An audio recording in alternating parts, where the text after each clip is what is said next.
Hi, it's Jack, and this is the podcast version of this episode. If you want to read the words as they're being analysed, then if you're on Spotify, you can become a subscriber of this channel or head over to the YouTube channel. And on both platforms, you can also sign up to get exclusive episodes and early access to the regular weekly episodes too.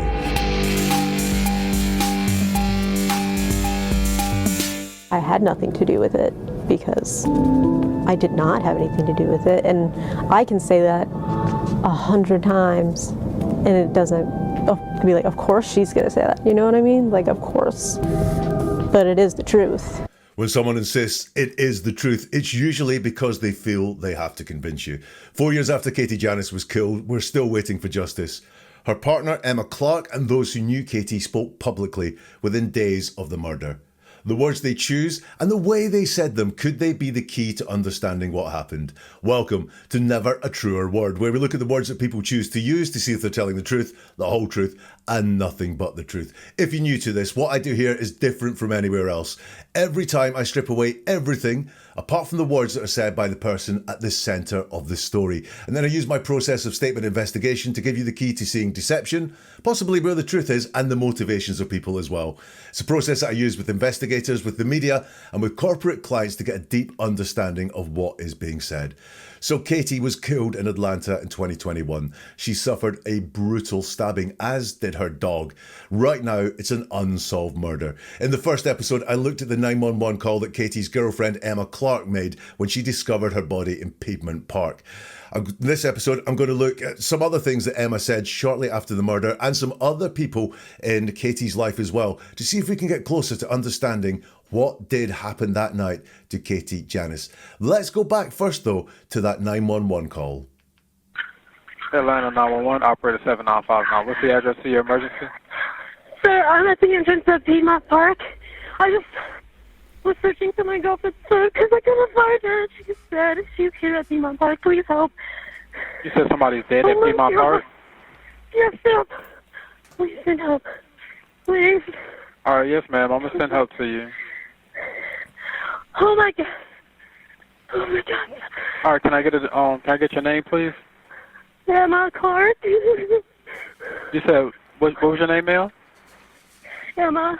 Emma? Clark. Yes, sir. All right, Miss Emma, may I get a callback number? Oh, my God. All right. I'm here, Miss Emma.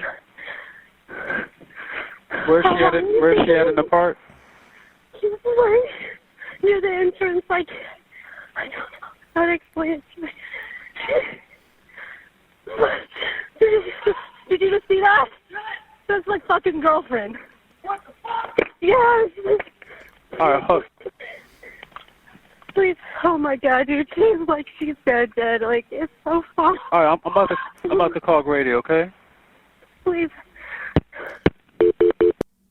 And that is where Emma disconnected from the call. I made some observations on that call in the first episode, and I've had some really interesting comments on it as well. Like Bella says, just can be used as a minimizer or as an indication of time. I think she meant she had been looking for her just now and found her and called immediately. Yeah, just can be a minimizer, or in this case, it was, I just was searching. And it could be that she's saying that in time-wise, I just was searching. However, what interested me there was not so much the word just and me going, just means a lie.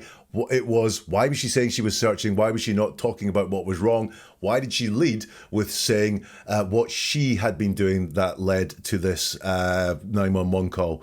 Sharon Skegness says, I think several of the oh my gods, and there were 7 oh my gods in that call, I think several oh my gods were for the benefit of the approaching passerby. She probably seen him approaching. She may have seen the passerby, and that's the only reason she rang 911. She looked guilty if she didn't. She had been seen. That's a really interesting thought. Thank you for that one. DK says the number was redacted, and I did say, I wondered, Emma did not seem to give her number in response to being asked for her number. I did wonder if it had been redacted. And she also says she was searching for her girlfriend's phone. Now, I know that is what happened, that Emma could not find Katie, so she got on Find My Friends and tried to find her that way.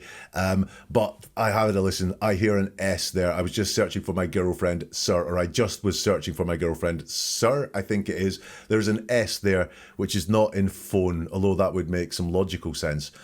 And Ellie says, I agree, her change of tone was very noticeable. I thought it was a bit startling even, and that is that change of tone between talking to the 911 call and sir and please, and then to the passerby who's obviously seen Katie's body as well, and it is a little bit more strident, certainly the tone. It was a very interesting shift there. Okay.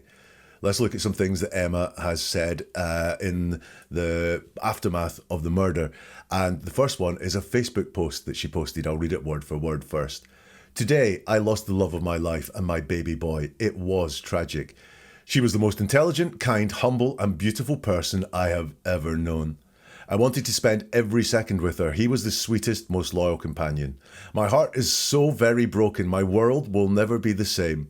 Thank you to everyone who has reached out. It is truly appreciated. So that's a post from Emma shortly, I think the day, obviously, from the timing that's stated there, of the murder or the day after the murder. So let's break that down and just look at it. Today, I lost the love of my life and my baby boy. It was tragic. So we've got some ordering there where she mentions the love of her life, which is Katie, and my baby boy, which is Bowie the dog. Katie comes first, Bowie comes second, exactly like you would expect it to be. So, you know, kind of spot on there, but always interesting just to look and check the theories there. We would expect someone to mention the person first, the animal second, and she gets that there. It was tragic, she says then. It was tragic. Is it no longer tragic at the point you're listening, you're writing this? She starts off by saying, today it happened. It was tragic. Is saying the tragedy is in the past, almost written there as if she's gotten over it. So why is that? Is it what happened to her and finding her girlfriend and her dog in that state? Is that what was tragic? But certainly the tragedy, in her words there, is in the past. She was the most intelligent, kind, humble and beautiful person I have ever known. And what we have here is maybe just a sense of Katie's values, of Emma's values. She puts intelligence, kindness and humility first, intelligence first, kindness second, humility there. So real characteristics of someone, and beautiful at the end. So this is obviously someone she connected with on much more than a surface level there. Again, nothing suspicious about that, just pointing out how we can learn more from the way that we order words. She was the most intelligent, kind, humble and beautiful person I have ever known. And then we've got something that interests me. I wanted to spend every second with her. So I wanted to spend every second with her says that she didn't spend every second with her, that she wanted to, but she didn't. Again, nothing suspicious in there, other than this is something she's chosen to mention, just on the back of mentioning all the good qualities. And this is obviously at a very emotional time. I wanted to spend every second with her. Is this just a tribute about what a great person Katie was and how every moment spent in her time was good? Or does it indicate there was a little bit of tension, that Emma wanted to see more of Katie and spend more time with Katie than she was? Or did she feel like she was sharing Katie with other people? Whatever that could mean, you could take it from something that is really a little bit dark through to just that she was maybe slightly jealous of Katie's friends or colleagues or something like that. But I wanted to spend every second with her. I've also pulled out there the phrase spend every second with her, because this is a theme that is going to run through people talking about Katie spending every second with her, spending time with her. And then he was the sweetest, most loyal companion. That's her talking about Bowie the dog, I believe. She says, my heart is so very broken. Now, this is in the present tense. So if it was tragic in the past tense at the beginning, she's still saying her heart is so very broken. So at the point of writing, her heart was so very broken. So very is a little bit convincing. It's not my heart is broken, which is just enough to say that your heart is broken. She wants to say how much her heart is broken. My world will never be the same. Now, my world will never be the same. Why did I pull out the word world there? Well, that again suggests the connection that she had with Katie and also maybe Bowie the dog as well, and the recognition that they were her world. And then she finishes off with something that is curious to me. She says, thank you to everyone who has reached out. So she's thanking everyone who has reached out. And then she says, it is truly appreciated. Now, she could have said there, thank you to everyone who has reached out. And that's talking about people. You are truly appreciated. But she says, it is truly appreciated. So what she is appreciating is the action of reaching out, not quite the people who have reached out, because it's only it is truly appreciated. So she does thank everyone, but then what, to me, she is less thankful or less appreciative of the people and more appreciative of the action. So once again, this gets me going, hey, we got some tension going on here between Emma and other people. Or is it just that Emma is not a very sociable person? And this is why she wanted to spend every second with Katie, like, alone and in a bubble and maybe not, talking to some other people versus all these people who have reached out. And she doesn't say, she's reciprocated in any way. It's just more, I appreciate the fact you've done that. So in that Facebook post that was posted by Emma, the use of it was tragic. That is concerning. Why was used rather than it is tragic here in the moment? What is she referring to when she does that? Does spend every second reveal that hidden tension there, that she wanted to spend more time with Katie than Katie would give her, and not appreciating the people who reached out, but appreciating the fact that they did reach out? Is she lonely or is she slightly isolated there? Again, none of this points directly to suspicion about Emma or Emma must have red flags going off around her.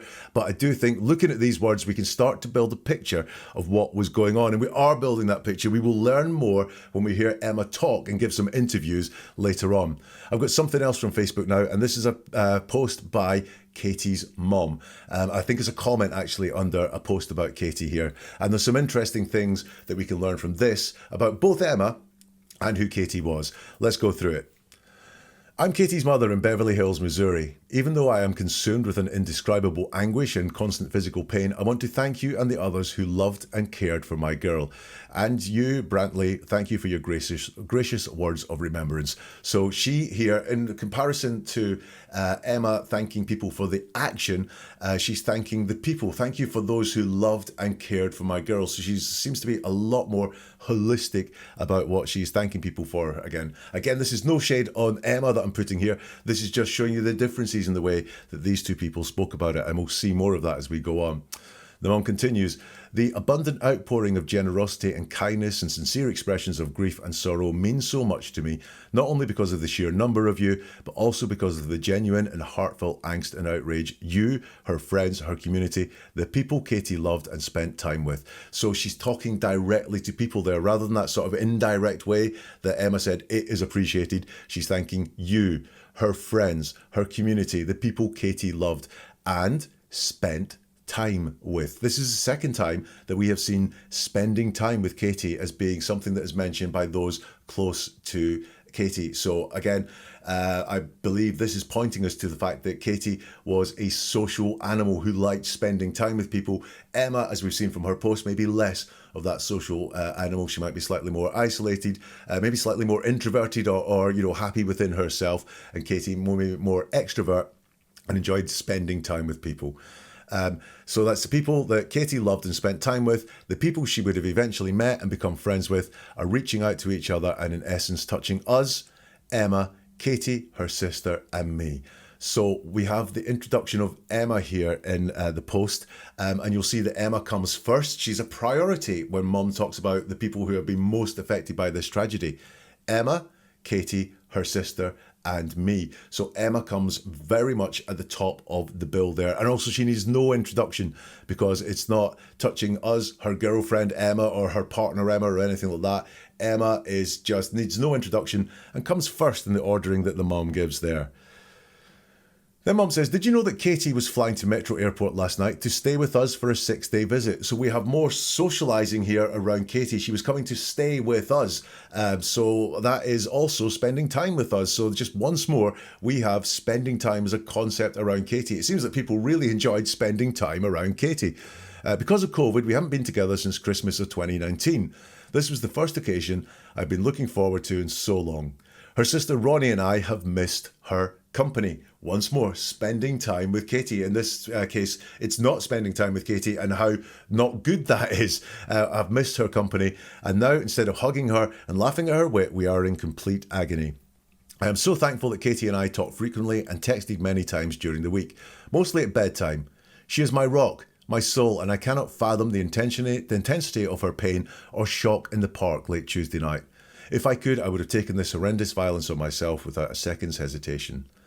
Emma called that morning as I was shopping for Sandra's chocolate for Katie's pillow. Emma gets mentioned again. She gets brought in very naturally to Katie's mum's story. Emma called this morning as I was shopping for Sandra's chocolate for Katie's pillow, a little joke we share. And for the gift bag I was assembling for Angie, her friend of 20 years up here. So once more, Katie is a social person. She has a friend of 20 years up there that she was going to see. In fact, Angie, she was Katie's escort. So again, spending time with Katie. Picking her up from the airport and bringing her home to us. Friday morning, we had scheduled a visit to see her dad's favourite uncle, now 95. Katie was excited to see us and to spend time with her friends here. Spend time once more. It's a word that comes up when people mention it about Katie all the time. Maybe that's part of what maybe that's part of what is adding to the tremendous anguish I am suffering.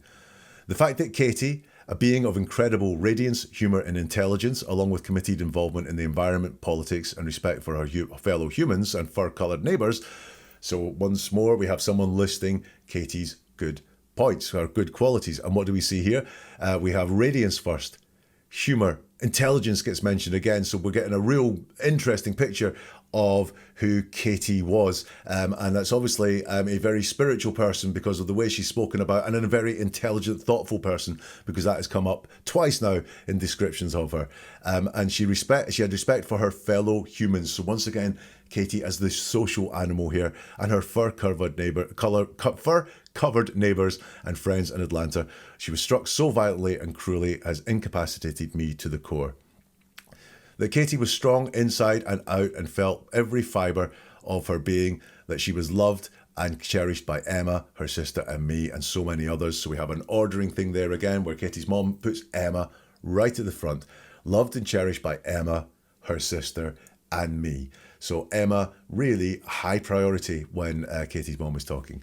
So many others. And that Bowie was such a courageous night are the only slivers of light I can take away from this horrific attack on my baby's life. A treasure was stolen and we are grieving together, and I thank you, her friends and her community for the effusion of heartfelt solidarity and affection.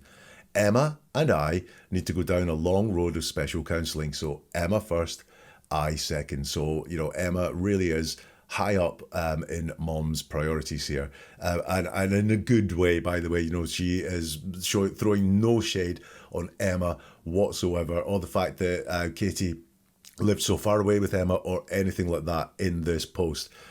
We need to go down a long road of special counselling to make it back from hell. We will not move on. So that's we. So she's joining herself with Emma there because she's mentioned the concept of Emma and I. Maybe other people will come into it as well, but she's showing unity there with Emma. And what I'm getting at here is, at this point, mom felt no suspicion towards Emma at all. And I say at this point, I don't know if mom shows any suspicion towards Emma now when some more stuff has come out. What I'm saying is, there certainly was no underlying tension she'd picked up on. There was nothing suggesting to her that she's not going to put Emma right first and foremost at the top of all these lists she's making and joining herself together with that we.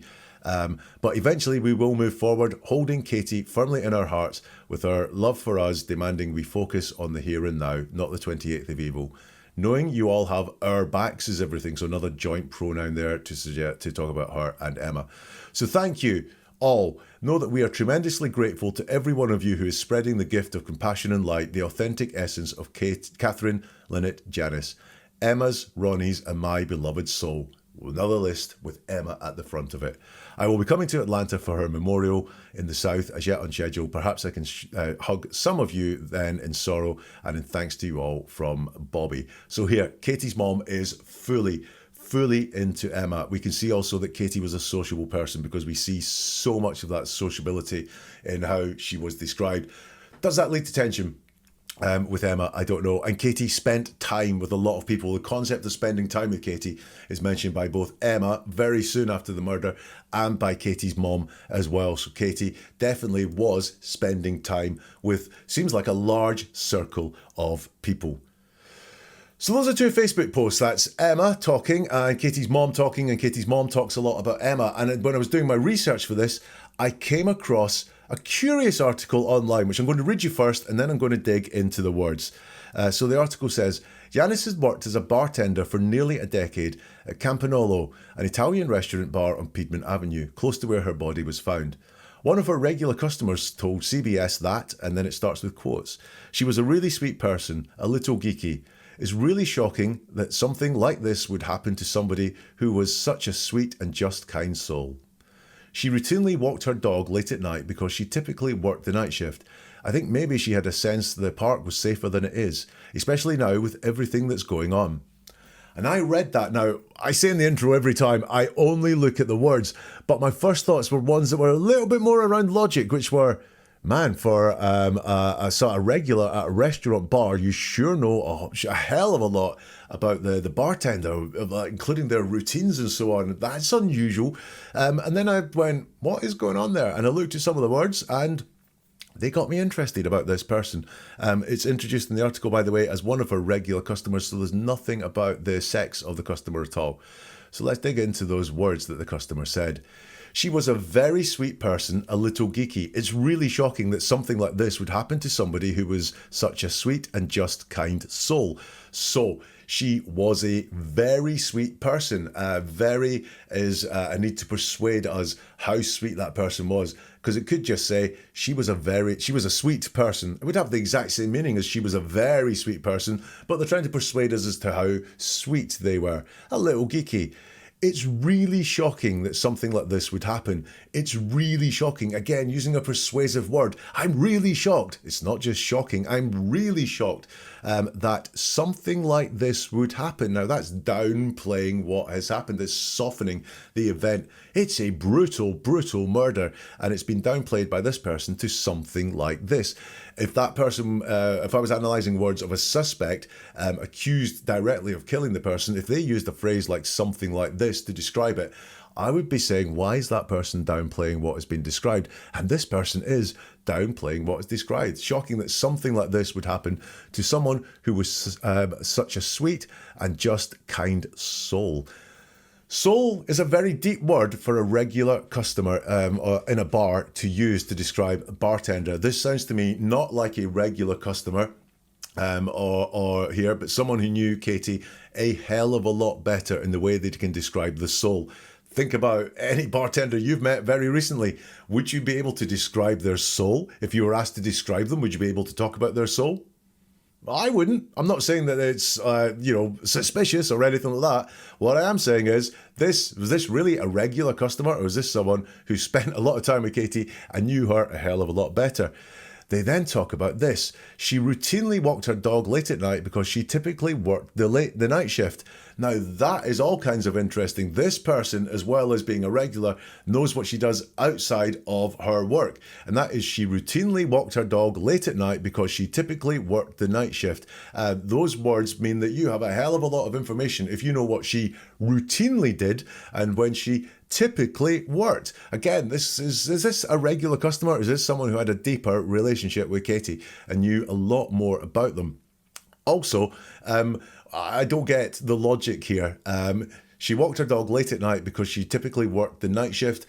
Just as easily could have said she walked her dog during the day because she typically walked the night shift. So the logic there is slightly off. It's as if it's giving a reason as to why Katie was walking the dog and why she was attacked at that time. I think maybe she had a sense the park was safer than it is, especially now with everything that's going on. And we have a mashup of tenses there from this person. So what we have is, I think maybe she had a sense the park was safer than it is. Now, was obviously refers to the time where we are thinking about the attack on Katie and when that happened. But is about right now. There is danger in the park right now. So is there an awareness that whatever was going on in that park is still happening? The danger is still there. That the person, obviously the person who did it is going free, but there would only be a danger in the park if that person habitually is around the park, if you know what I mean. Especially now, which again is about now. It's not about then. It's not about the time that Katie was attacked. It's about now. With everything that's going on, again, that's present. This what's going on.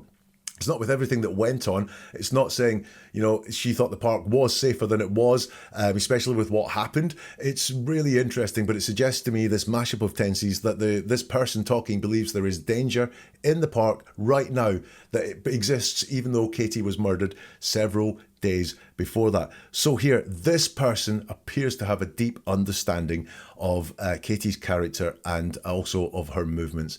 And just the question for me is, what is going on now in the park? Right, we're going to go back to Emma soon, and we're going to see what she said shortly after Katie died. She talks about some of the things that led up to the 911 call that we heard at the beginning of this episode, and maybe answer some of the questions that we've had about what she said in that 911 call. Do you ever feel you are not being told the full story? Sometimes you might feel like you're getting it all, like Mom's comment on Facebook there from Katie's mom, but the friend, the regular in the bar, were we getting the full story from that person, or was there a lot more to it? And if you feel like you're getting that a lot, you're right. It's happening all the time, not just in murder cases. It happens in day-to-day life. But I'm here to give you the key to seeing deeper, because what I do is about helping us hear the world with new ears. And I'm on a mission to share this with as many people as possible. So if you want to unlock that secret, then subscribe to this channel or follow and just join in the movement.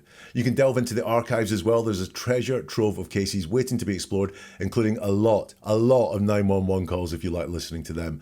And do you know someone who needs this, someone who deserves to hear the truth? Then do hit the like button or share this with someone. Recommend it to others. Just pass on never a truer word. Because listen, every single click, every single share fuels the fire. It allows me to dig deeper, to analyse further, and bring this life-changing skill to more people. I regularly in the comments hear from grateful audience members who've navigated tricky life situations using the listening skills that they've learned on this channel. So your like, your recommendation, your share could help someone get that. It is a great gift to give. Now, we're going to go back to listening to Emma, and we're going to hear some of the interviews that she gave to American TV. As is American TV, we don't know the questions and things are cut very, very short, but we can still learn a lot from listening to things like this. Of course, found her, and I initially didn't realize how bad it was. I didn't stick around. Okay, very quick quote. It starts, of course found her, and I initially didn't realize how bad it was. I didn't stick around. So we have this, of course. Don't know the question that was asked. I don't even really know what was said before, of course. But of course found her. Why of course? Is it just because of a slight fame, or it's well known that she found her girlfriend's body? Is that part of the story? Is that why of course came there? Or of course is a convincing phrase. Of course I found her. Don't question the fact that I found her. There's nothing that's connecting the murder and me to the fact that I found her. It's just, of course I found her. And then she says, I initially didn't realize how bad it was. I didn't stick around. Now she's telling us what she didn't do here, didn't realize how bad it was, didn't stick around, which I'm always curious when people tell us what didn't happen, what they're not feeling, what they're not thinking, rather than what did happen, and what they were feeling at the time. But also, I didn't realize how bad it was contradicts that 911 call we heard where my girlfriend's dead. She's dead. There was no appeal for help. So if she didn't realize how bad it was, did she think that Katie could still be alive? In which case, why was she not on the 911 call going, please send help, please send an ambulance, please send paramedics, my girlfriend needs urgent help? None of that happened on the call. I didn't realize how bad it was. She said on the 911 call, she's dead. There could be one explanation for that, which is it was a brutal attack, and she may have realised that Katie was dead, just not everything that had happened to her. But she says, I didn't stick around. She doesn't tell us why. Maybe it was clipped off because, hey, American TV like cutting things down because they think we all have very low attention spans, and we don't on this channel. But here, Of course, found her, and I initially didn't realise how bad it was.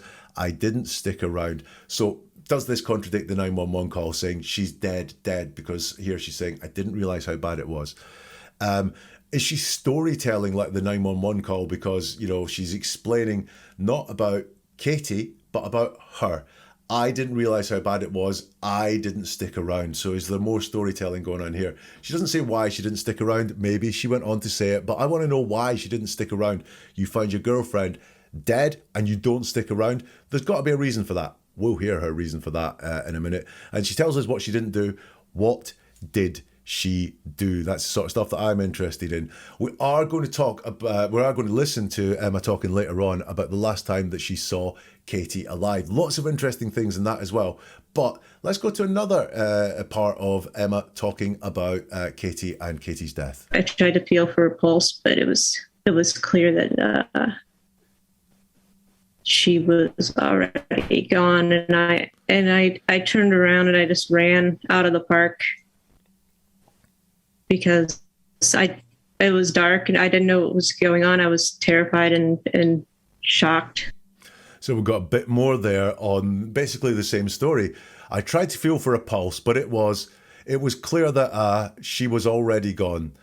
And I turned around and I just ran out of the park because it was dark and I didn't know what was going on. I was terrified and shocked.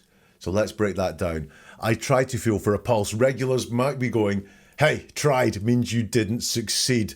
So is she trying to say here, or trying to make it out as if she feel for a pulse? But this could just be very realistic. She tried to feel for a pulse and failed to feel the pulse. That's tried always implies some sort of failure. And I think here the failure could be to feel a pulse because there was no pulse. But it was clear she was already gone. Now, that is all very descriptive. It's all very believable, but it contradicts, I didn't realise how bad it was, which is what she said before, as I didn't realise how bad it was and I didn't stick around, is what she said in the prior clip that we heard. This is very different. I tried to feel for a pulse, but it was clear that she was already gone. It's contradictory. And I turned around and I just ran out of the park. Now, I turned around. If you try to feel for a pulse, you're going low down. So you stand up and run. Turned around is as if she was going somewhere and then exited very, very fast. You know, walked towards something, turned around and went away. So turned around doesn't fit for me. Those words don't fit for me with the action of trying to feel for a pulse. I just ran out of the park. We've got that word just. Did she do something else? I just ran out of the park because it was dark. Now, remember that phrase, it was dark. Dark is going to come up again. It was dark and I didn't know what was going on. That suggests an incident in the time that she was talking, not an incident in the past.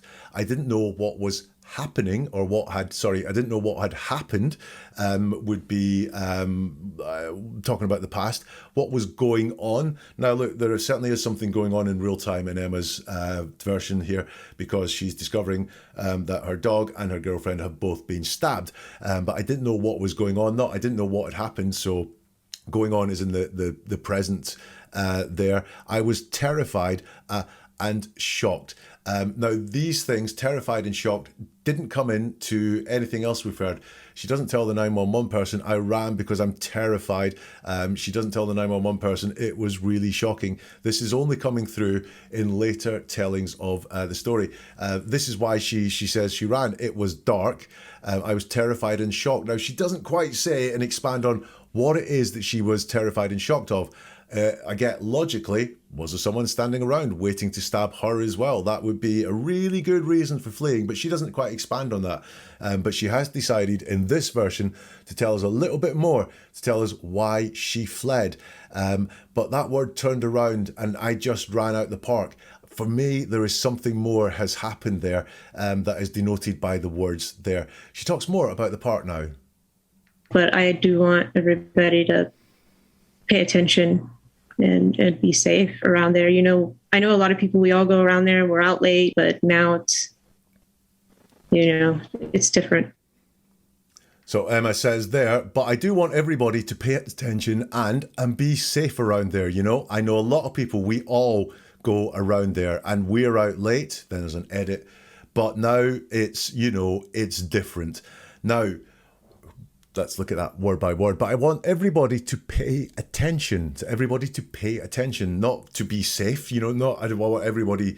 It's just pay attention, which suggests pay attention is heeding something, but it's not massively changing your behavior. It's just paying attention, and be safe around there. So this is suggesting, again, very much like the person, the regular in the restaurant bar where Katie worked, that they are talking about a danger in the park that is there, not just the danger that happened to Katie. This seems to be a more general danger that is ongoing.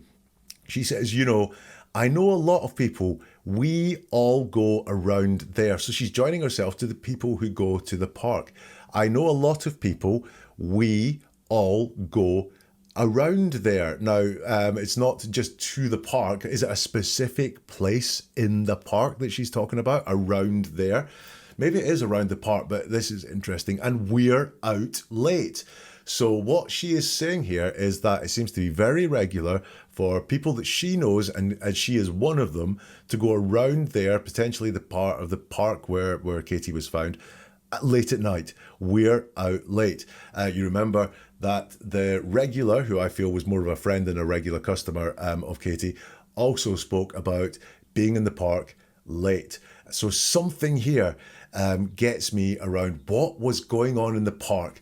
I don't think that people feel this was some sort of random attack, but that something maybe secretive was going on inside this park late at night, and therefore they feel that Katie's death could be connected to that. She says, now it's different. Different how? What has changed that has made things different? Has the danger not always been lurking there? Has it not always been possible that in a park late at night that someone may randomly attack someone? But now it's different. Different how? So I'm picking up from that regular and from Emma's words that there was a group of people that would go to this park regularly late at night for some reason, potentially not a reason they want to talk about publicly, but for some reason. And they feel this could be connected to the death of Katie. Now, you may be watching this and going, God, Emma's hiding something. There's something that doesn't add up about her words. Or you might be going, this is just the concerned words of the girlfriend of a murder victim. Well, Emma is suspected by many people, and we're going to hear her talk about that later on, about how she deals with the fact that people suspect that she is involved in the murder of her girlfriend. Let's hear some more from Emma. She came by the restaurant. I saw her, said hi. She's like, walking the dog, and I'm going home. So this is her talking about the last time that she saw Katie alive. She came by the restaurant, I saw her, said hi. She's like, walking the dog and I'm going home. Now this one here, she came by the restaurant, I saw her, is quite distant, because she and I, they're far away in that sentence, or that saying. She came by the restaurant, I saw her. Not came to see me, or we saw each other at the restaurant, which would show unity. There's a sense of just being apart in the words that she used here. She came by the restaurant, I saw her. Now, this doesn't make it sound in her words like Katie specifically came by the restaurant to see Emma. I think that, by the way, this is a different restaurant to the one that Katie worked in. I think they worked in different restaurants. Maybe it was the same one, I don't know. But she came by the restaurant. It's not, she came to see me at the restaurant. I saw her at the restaurant. It's like she came by the restaurant, and I saw her and said hi. She's like, walking the dog and I'm going home. Now, if you're with someone, and especially if they're in a routine, would they say, I'm walking the dog? And would it be taken for granted that afterwards they're going home? Because most people I know that walk dogs, they go home. Walking the dog and I'm going home. Why did she feel the need? Now, there was one or two things here. Why did Katie feel the need to say, I'm walking the dog and I'm going home, rather than doing something else? Or why does Emma feel that she needs to say that Katie's plan was walking the dog and then going home? Very curious type of words. Remember I said I felt was some distance between this couple? And by the way, there's distance between many couples, and it doesn't end in murder. So I'm not saying this distance is suspicious. I'm trying to get a picture of what could have happened to Katie. And there seems to be a little bit of distance here. She came by the restaurant, but not specifically to see me. In fact, I saw her, not I went to meet her or we met. It's, I saw her and said hi. Is there some distance going on there? Now, we have the police involved in all of this as well, because obviously the police get involved in murders, and there are tensions between Emma and the police too, which we're going to look at soon. So I could see Bowie clearly because he was in the middle of the road area, and that's lit. They have lights, but I didn't see Katie right away because it was darker. I was there. I saw her, and then I went over to see if she was still alive, and then I ran. Thank goodness for American TV showing a longer edit where we can get into some of the things that Emma has talked about in depth there. This is her talking about finding the body again. I could see Bowie clearly because he was in the middle of, the road area, and that's lit. They have lights. But I didn't see Katie right away because it was darker. Now, we have that darkness come up there again. But I didn't see Katie right away. Does that just imply that if she looked hard enough, Katie would have been in her viewpoint, but she, it was dark and she wasn't looking. She saw the dog, and that was enough for her at that moment. Or is it that she knew exactly where Katie was? I didn't see Katie right away because all my focus was on the dog. Does right away show an awareness of where Katie was? Well, I guess it does show an awareness of Katie was, but is that post-awareness, as in now I know where she was, even though I could see in that direction, I didn't know she was there? Or is it more storytelling? We then have an edit, so the next bit doesn't flow on from there. Yeah, I was there. I saw her, and then I went over to, see if she was still alive, and then I ran. I was there. It interests me. It's all about Emma. It's not her talking about Katie. It's not I saw her, I was there with her, I saw her body, I saw what had happened to her. It's I was there. Really talking about herself here. I was there. For what? She doesn't say. I saw her, and then I went over to, see if she was still alive. So, and then is a jump in time. We use and then a lot when we're talking for brevity. I got up in the morning and then made a cup of coffee. I haven't talked about opening a door and going down the stairs and opening the kitchen door and switching on the coffee machine. I got up in the morning and then made a coffee. We'd use it to jump time all the time. So I saw her and then I went over, to see if she was still alive. There was a jump in time there. She is jumping over something. Is it brevity? Well, is this a situation you want to be brief in, or is it a situation you want to be detailed in? I went over to see if she's still alive. Not I went over to see if she's dead. Not I went over to see if she's okay. But I went over to see if she's still alive. That's a comparative term. What's she comparing it to? It will be when the last time that she saw Katie alive. And is that still alive from when she saw her at the restaurant? Or is that still alive got something else connected to it? It's an interesting choice of words. I went over to see if she's still alive. And then I ran. So once more, is she holding something back here, some knowledge of the situation? Again, it's clipped off here, and then I ran. Why? Why did you run? She wants some one thing. She says that it was because she was terrified, but she doesn't expand on that much in the other thing here. So once more, is she holding back something here? I feel like she has more knowledge of the situation than she is letting out. Listen, Emma is suspicious in many people's minds. How does she cope with that when she talks about being a suspect to people? But first of all, about her interactions with the police. I mean, they haven't publicly said that. They took my phone from me that night, and they went to my apartment. They looked in my apartment and everything that night. So this is her talking about the police, and I think the fact that she is saying the police haven't said she's a suspect, but it might be saying she is not formally cleared because the police are obviously very down the middle in these situations, shall we say. I mean, they haven't publicly said that. Now, what got me interested was they took my phone from me that night, and they went, and it's either to or through my apartment. Now, that is not the apartment of herself and Katie. You'll see it's not our apartment. It's my apartment. They looked at my apartment and everything that night. Interesting choice. We talked earlier about her saying she was going home. Katie was going home. But once more, Emma is talking about herself and herself only. They went through my apartment and they looked at my apartment that night. Let's hear some more from Emma. I used it to pay off some debts. I used it to move. I have donated some of it. It's not been a lot. I didn't donate to the reward fund. Okay, now this is something to be honest about. This is a GoFundMe or similar that was set up that Emma was the beneficiary of, and she's talking about how she spent the money. I have used it to pay off some debts. I used it to move. I have donated some of it. And then she says, it's not going to lie. I think she means to say, I'm not going to lie, but she says, it's not going to lie. I didn't donate to the reward fund. So this is one of the reasons why people look at Emma a little bit suspiciously, is that a lot of money was raised and she's used that money herself. She didn't give any of it to the reward fund to try and get more information about what happened to Katie. So she says, I used it to pay off some debts. I used it to move, and I have donated some of it. We've got ordering going on here again. So the first thing she mentions is pay off some debts. So that was the most important thing for her to do, was pay off some debts.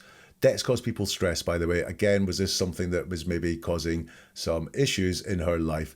But I used it to pay off some debts. Number one thing she did. I used it to move. Number two things that she did. And then the last thing she mentions is donating. But it's very vague. I've donated some of it. So some of it, but, has she put, like $1 in a charity tin or something like that? That would be strictly, by definition, donating some of it. What exactly does that mean? And also, what exactly did you donate to? She doesn't say. I don't believe she donated very much of it. It's the third thing in her priority after she talks about that. But listen, I have no cause there to say she is lying. Now, this would be something that would be very, alluring to lie about, because this is one of the reasons people are suspicious around you. And she could have said, oh, people don't know what I did with the money. I donated lots of the money. I really, honestly, truly did. That would be me seeing lying there. But she's very straightforward. I used some of it to pay off some debts. I used it to move. I've donated some of it. And she says, it's not going to lie. I didn't donate to the reward fund.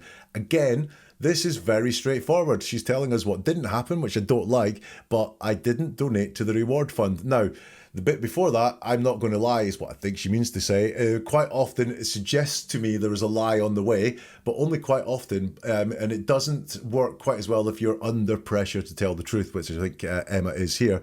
I'm not going to lie, and if she's not going to lie, and if this was a lie that came next, it's not a brilliant lie. It doesn't serve her in any way whatsoever, so I believe this as well. I didn't donate to the reward fund.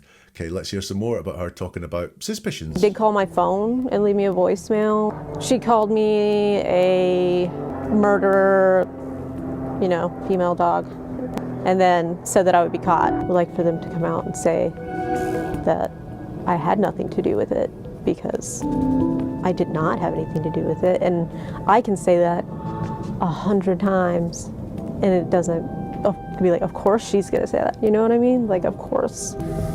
But it is the truth. Okay, this for me is one of the biggest things that's going to help me get to my conclusions. They call my phone and leave a voicemail. This is her talking about the trolls. Then there's an edit. And she's obviously talking about a voicemail that's been left. She called me a murderer, female dog. Interesting, she censors the B word there. I don't know why I'm not saying it, but I'll censor myself. She censors the female dog word. But she called me a murderer. She doesn't downplay that. She doesn't soften it. She doesn't turn down what she is being accused of doing. She doesn't at all try to soften the severity. She comes out and uses a very brutal, direct word. Murderer. Guilty people will very often shy away from using those full-blown terms to talk about what they are accused of doing, and she uses murderer straightforward there, and she said that I would be caught. And then she gets involved in some logic. I would like for them to come out and say that I had nothing to do with it, because I did not have anything to do with it. And I can say that 100 times and it doesn't be like, of course she's going to say that. So twice she mentions this concept of not, I didn't kill Katie, but I had nothing to do with it. I did not have anything to do with it. Now that is a little bit interesting, because it's a little bit more removed. It's not I didn't kill Katie, it's I didn't have anything to do with it, which is much more suggestive of something wider. And is she aware that what happened to Katie is not just what happened through the results of one person's actions, but is it slightly bigger than that? Is that what she is alluding to there? But the logic is fantastic in this for me, okay? I had nothing to do with it because I did not have anything to do with it. Now, I'll take some points off for not taking the word down to its lowest form. So I did not have anything to do with it rather than I didn't have anything to do with it. Didn't is a little bit more casual and relaxed. Just like later on, she says, it doesn't. That's casual and relaxed. And she says, I did not have anything to do with it. Now, that's a little bit more formal. Often people use the formal sense of that to sound like they've got a little bit more gravitas, to sound a little bit more forceful, to sound as if they mean it. And that could be why she's using it here, because it's a very important thing, for a concept for her to get across. Or we hear it sometimes where people are a little bit more formal because they think that talking formally will convince people that, we did not do it. However, the logic there is the logic of a truthful person, because how do you prove a negative? How do you prove you didn't do something? I had nothing to do with it because I had nothing to do with it. What we don't get is storytelling from her, or, going into I did not have anything to do with it. I loved Katie. I would never do anything to harm her. She was my pride and joy. She's very straightforward and direct. I had nothing to do with it because I did not have anything to do with it. She says, you know what I mean? Like, of course, but it is the truth. And she, for formal again, she doesn't say it's the truth. She says it is the truth, but it is the truth is what she finishes on there. And that's, again, direct and straightforward. It's not, I'm not going to lie to you. It's not about what's not happening. It's about what is happening. And that is, it is the truth. So that part there, the logic, you think about a sports person that is accused of cheating by taking drugs. If you are a clean sports person, it's very hard to talk about the fact you can't prove that you haven't taken drugs. You're proving a negative. It's really hard not to do. So they just tend to be, no, I don't take drugs. I don't take drugs because I don't take drugs. You can't really prove it. A cheating sportsman will be like that. I would never cheat. I would never take drugs. I've never tested positive for any drugs. You can ask anyone you know. I'm an amazing person. I'm a top athlete. I train really hard. And they go into all sorts of storytelling and verbal gymnastics to try and persuade and convince you that they didn't take drugs. Whereas this is a hell of a lot more straightforward. I had nothing to do with it because I did not have anything to do with it. So having listened to all of that and analysed the words, what green flags have I got around Emma? And Emma seems to be at the centre of this story. Well, look, she is not doing a lot of storytelling. And she's not doing a lot of resume statements to say what a great person she is. She's mostly straightforward and direct when she talks. We're not seeing a whole lot of explaining things away or trying to convince or persuade us that she had nothing to do with this, or the events on the night were the way that she said there was. And that's a huge green flag for me with Emma. Also, Katie's mom seems to see Emma as a stand-up person, and Katie's mom seemed to be very close to Katie and know a lot about what was going on in her life. So she didn't pick up any red flags before them. And that customer, or not customer, in the bar, their wording worried me. They seem to not just be a customer, but know Katie a lot more and seem to know a lot about Katie's life, especially around that park thing, which all says to me that there are many people's words around this that we may have some question marks on, not just Emma's. What are the red flags on Emma? There's the changing story around finding Katie. Each time she tells it from the 911 call on, it's not consistent. It does change. There is some distance I can see between Emma and Katie. I do think that maybe Katie's socialising was not making Emma happy. Also, did she go to the restaurant to see someone else or to see Katie? I felt there was some distance around them there. But I do feel that Emma is holding back information about that night and also about the park. What was going on in the park late at night? I'm interested in that no one seems to want to talk about. And why did she run? Why did she run from the park that night? And her telling of the story, that's not always consistent. And those are inconsistencies around this that make me think Emma knows a little bit more about what was happening. But does she have guilty knowledge? There are some suggestions of that, but for me, she is holding back information that could help us get to the bottom of this. Now, Emma has given an interview, which is a lot longer than the ones we've looked at. It was about, 8 months, 9 months after the murder, so she's had a bit more time to process it. So would you like me to dig deeper into that? These are some of the things that she says in that interview. And if I get home and she's not there, I always call her, just be like, hey, what's your ETA, where you're at, whatever. And she didn't answer, and she always answers. So that's when I knew something was really wrong. I called her a bunch of times, she didn't answer. I texted her a bunch, she didn't. respond. So I pretty much knew immediately something wasn't right. I didn't know what it was, but I knew something had gone wrong. Is there a desire for me to dig deeper into Emma Clark's words? I'll know from the amount of people that watch this episode. I'll know from the amount of likes, but also I'd love to hear from you. So in the comments, if you can, or on social media, do let me know. Should we dig deeper into Emma's words to see if we can get a better picture of what happened to Katie Janness? If you want to find it online, you can find neveratruerword.com. There you will find a whole load more podcasts and videos dealing with the words that the person at the centre of the story has used to look at the deception, the truth, and also the motivations of the person talking. That's neveratruerword.com. And we'll see you soon for something new from Never a Truer Word.